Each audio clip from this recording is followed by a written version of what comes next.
Hi hello welcome. स्वागत आहे तुमचं ॲडव्होकेट ए.के. साळवे या चॅनलमध्ये. तर आज आपण AIB एक्झामचा फॉर्म कसा फिल करणार आहोत ह्याची इन्फॉर्मेशन बघणार आहोत. खूप सिम्पल वेने आपण आज हाफ इन्फॉर्मेशन पाहूया आणि नेक्स्ट व्हिडिओमध्ये हाफ इन्फॉर्मेशन पाहूया. तर सर्वात पहिल्यांदा मी तुम्हाला सांगते, आता जी काही एक्झाम होणार आहे ती AIB 19 असणार आहे. तर form August end to September मिडपर्यंतचे असेल फॉर्मची डेट. AIB एक्झामसाठीचं तुम्हाला बार काउन्सिलचं रजिस्ट्रेशन हे खूप मस्ट आहे. तर त्यासाठी तुम्हाला सगळ्यात आधी तुमचा ईमेल ॲड्रेस लागणार आहे. Active email address and active mobile number, जे की तुम्हाला AIB एक्झामचा फॉर्म भरल्याच्यानंतर तुम्हाला नोटिफिकेशन येतील. तुमचं ॲडमिट कार्ड आलं आहे किंवा फॉर्म ह्याची डेट आली आहे, एक्झाम डेट आली आहे, ह्याची पूर्णपणे इन्फॉर्मेशन तुमच्या मेलवर येईल तुम्हाला.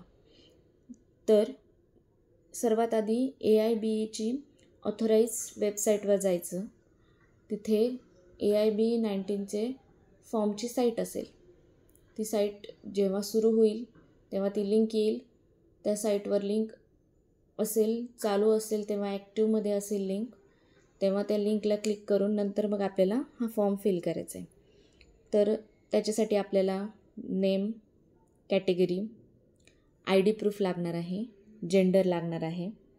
देन तुम्ही एबल्ड आहात, डिसेबल्ड आहात, कुठल्या कॅटेगरीत आहात ते तुम्हाला तिथे फिल करायचं आहे. नेक्स्टला नंतर एनरोलमेंट सर्टिफिकेट नंबर, म्हणजे बार काउन्सिलचं रजिस्ट्रेशन केल्याच्यानंतर एनरोलमेंट सर्टिफिकेट येतं, त्याच्यावर आपला नंबर दिलेला असतो. तो नंबर तिथे फिल करायचा आहे. डेट ऑफ बर्थ टाकायची आहे.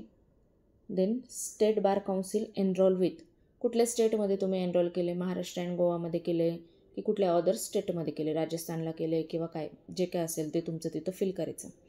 कॅन्डिडेट टाईप, तुम्ही फ्रेश आहात की रिपीटेड आहात. ते सांगतात की इयरली 2दा होते AIBची एक्झाम, पण 2दा होत नाही, इयरली एकदाच होते. कारण ती ऑल इंडिया लेवलची एक्झाम असते.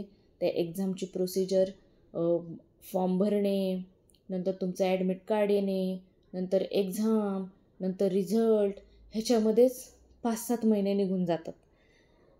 तर ते 2दा कधी घेतील एक्झाम, त्याच्यामुळे तिथं तुम्ही रिपीटेड आहात की फ्रेश आहात ते तिथं मेन्शन करायचं. Then alternate mobile number, then basic details, आपली mother's name, father's name, married असाल तर हजबंड नेम, जे काही तुमचं डॉक्युमेंट्सवर असेल ते तिथे नेम टाकायचं. देन ॲड्रेस, तुमचे एक ॲड्रेस असेल तर 1 टाका, 2 कॉलम असतात, 1, 2 ॲड्रेस असतील तर 2 टाका. देन नियरेस्ट रेल्वे स्टेशन टाकायचे, तुमचं सिटी, डिस्ट्रिक्ट, जे काय असेल ते, स्टेट आणि पिनकोड हे तिथं मेन्शन करायचं. Then permanent address same as above mention केलं तरी चालेल. तर एवढं तुम्ही आत्ता तुमचं एका पेजवर सगळं लिहून काढा. नंतर आपण नेक्स्ट व्हिडिओमध्ये एज्युकेशन, क्वालिफिकेशन, देन तुमचं सगळं काही त्याच्यामध्ये इन डिटेल फॉर्ममध्ये भरायचं आहे तुम्हाला. तर त्याच्यावर मी नेक्स्ट व्हिडिओ घेऊन येईल. तरीही व्हिडिओ पाहिल्याबद्दल धन्यवाद, खूप खूप थँक्यू.